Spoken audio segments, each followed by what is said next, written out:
واحد اللہ والے کی باتیں سن کر کہنے لگا الحمدللہ ہم قرآن مجید کی بہت حفاظت کریں گے اور اس کتاب کی صبح شام تلاوت کریں گے۔ اللہ والے عبد الواحد کی بات سن کر مسکرائے اور کہنے لگے بیٹا میں جانتا ہوں تم قرآن مجید کی حفاظت کرو گے، تم صبح شام اس کی تلاوت کرو گے جو کہ ہر مسلمان کرتا ہے اور کرنی بھی چاہیے۔ عبد الواحد کہنے لگا لیکن حفاظت کس طرح کرنی ہے؟ اللہ والے کہنے لگے وہ تجھے میں بتاؤں گا، میرا تم سے وعدہ ہے اللہ پاک تمہیں اگلے سال چاند جیسا بیٹا دے گا اور دنیا کی ہر نعمت سے مالا مال کر دے گا۔ اس کے لیے تمہیں 1 سال کے لیے میرے دربار سے چھٹی کرنی پڑے گی اور گاؤں کے باہر ایک ویران بستی میں ایک بہت بڑا گڈھا کھودنا ہوگا اور صبح سے لے کر شام تک لوگوں کے دروازے پر کھٹکھٹا کر پوچھنا ہوگا کہ اگر آپ کے گھر میں کوئی شہید قرآن پاک یعنی جو کافی دن کا پرانا قرآن پاک جس کا پھٹ گیا ہو اور گھر میں وہ موجود ہو جن کی لوگ بے حرمتی کر دیتے ہیں، اگر کوئی ستارہ شہید ہو جاتا ہے، قرآن پاک شہید ہو جاتا ہے تو اس کو جہاں مرضی پھینک دیتے ہیں یا اس کو ایسی جگہ پر رکھ دیتے ہیں جہاں اس کی بے حرمتی ہوتی رہتی ہے۔ تم لوگوں کے گھروں پر جا کر ان سے پوچھنا کہ آپ کے گھر میں کسی قسم کا کوئی پارا یا قرآن مجید شہید تو نہیں ہے، تو آپ مجھے دے دو۔ وہ سب اکٹھا کرنے کے بعد اس گڈھے میں کھود کر ان کو دفن کر دینا اور قرآن پاک کی بے حرمتی نہ ہونے دینا۔ اللہ والے کے کہنے پر گاؤں کے باہر کسی ویران بستی میں ایک گڈھا نکالنا شروع کر دیا جو کہ 2 دن میں مکمل ہو گیا۔ اس کے بعد اس نے لوگوں کے گھر جا کر شہید سے پارے اور قرآن مجید مانگنا شروع کر دیے۔ صبح سے لے کر شام تک وہ اسی کام میں مصروف رہتا۔ لوگوں کے گھر کے علاوہ وہ محلے کی گلیوں اور کچرے میں گندے ڈھیروں میں سے بھی اللہ کے نام یا دین اسلام کی کتابوں کے صفحے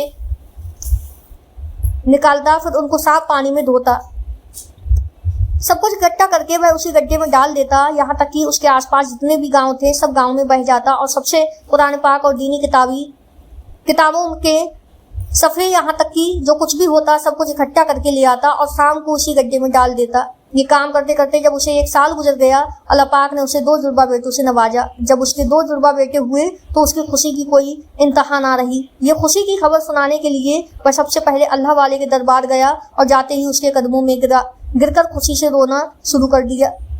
اللہ والے کو پہلے تو یہی لگا شاید اللہ پاک نے اسے پھر سے بیٹی سے نواز دیا ہے، اسی لیے یہ ہزاروں قطار رو رہا ہے۔ اتنے میں وہ بول پڑا آج آپ کی دعاؤں سے اللہ پاک نے مجھے 2 جڑواں بیٹوں سے نوازا ہے جس کا نام میں نے قاسم اور عاصم رکھا ہے۔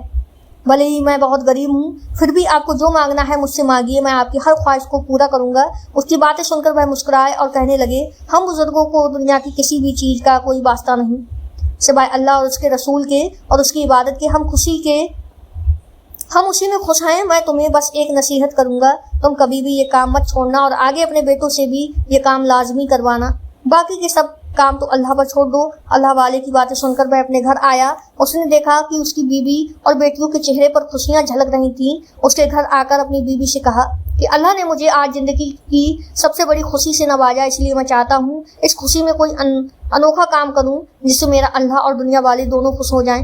اس کی بیوی پہلے تو سمجھی شاید کوئی لنگر بنا کر لوگوں میں تقسیم کریں گے یا کوئی چیز بنا کر اللہ کی راہ میں تقسیم کریں گے۔ بیوی کہنے لگی کہ ایسا کون سا انوکھا کام کرو گے جس سے اللہ اور دنیا والے دونوں خوش ہو جائیں؟ اس نے کہا میں چاہتا ہوں گاؤں میں جتنے بھی گھر ہیں سبھی کے گھروں میں ایک ایک قرآن مجید تحفے کے طور پر دوں، کیونکہ اسی قرآن مجید کی بدولت سے اللہ نے مجھے اتنی بڑی نعمت سے نوازا ہے۔ اس کی بیوی اپنے شوہر کی بات سن کر بہت خوش ہوئی اور کہنے لگی ہاں اس سے ہمارا اللہ اور دنیا والے سارے بہت خوش ہوں گے۔ اس سے اگلے ہی دن اس نے اپنے گھر پر قرآن مجید منگائے اور گاؤں کے سبھی گاؤں میں بانٹ دیے۔ اس کا یہ کارنامہ سبھی گاؤں والوں کو بہت پسند آیا۔ سبھی لوگوں نے قرآن مجید کو بڑی پیار اور محبت سے قبول کیا اور اس کے بیٹے جیسے ہی 7 سال کے ہوئے تو اس نے اپنے بیٹوں کو بھی قرآن مجید حفاظت کرنے کے لیے مدرسے میں داخل کروا دیا اور اپنی بیٹیوں کو بھی دینی اور دنیاوی تعلیم دونوں سکھائے۔ عبد الواحد کو قرآن مجید کی حفاظت کرتے کرتے تقریباً 20 سال گزر گئے۔ 20 سال گزرنے کے بعد اس نے اپنی ساری بیٹیوں کی نیک اور شریف گھرانوں میں شادیاں کر دی۔ اس نے اللہ کا شکر ادا کیا کہ میری بیٹیاں عزت سے اپنے گھروں میں چلی گئیں۔ اس کے دونوں بیٹے حافظ قرآن بن گئے۔ ایک بیٹے نے اپنے گاؤں میں ہی چھوٹا سا مدرسہ بنا کر وہاں گاؤں کے سبھی لڑکوں کو قرآن مجید کی تعلیم دیتا۔ دوسرا بیٹا قاسم اپنے باپ کے ساتھ قرآن مجید کی حفاظت کے لیے مشغول رہتا۔ ایک دن قاسم نے اپنے باپ سے کہا کہ بابا جان میں چاہتا ہوں کہ بیرون ملک جا کر یعنی ہمارے ملک سے باہر جا کر خوب محنت کروں اور خوب پیسے کماؤں اور اس پیسے سے اپنے بھائی کے لیے بہت بڑا مدرسہ بناؤں جہاں پر دوسرے گاؤں کے لوگ آ کر یہاں تعلیم حاصل کریں۔ اس کا باپ کہنے لگا کہ بیٹا میں نے تمہیں بہت ہی منتوں سے اور مرادوں سے اللہ سے مانگا، اسی لیے میں نہیں چاہتا کہ میں اپنے بیٹے کو کبھی بھی اپنی آنکھوں سے دور کروں۔